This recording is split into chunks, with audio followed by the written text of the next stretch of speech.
చేయడం చాలా మంచి విషయం. భూమి మీద దేవుడి తర్వాత తల్లిదండ్రులే మళ్ళీ దైవాలుగా దేవుడు ఏర్పాటు చేశారు.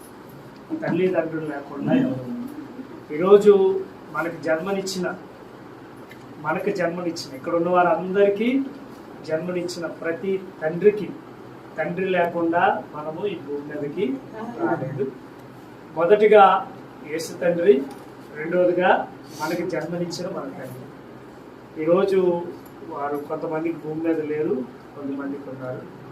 ఉన్నవారికి లేని వారికి మనం అందరూ కూడా మన మనసులో హృదయపూర్వకంగా వారికి కృతజ్ఞతలు చెప్పాలి. వారందరి కొరకు ఈ కేకును కట్ చేద్దాం. ఇలా వాళ్ళందరి కొరకు ఈరోజు.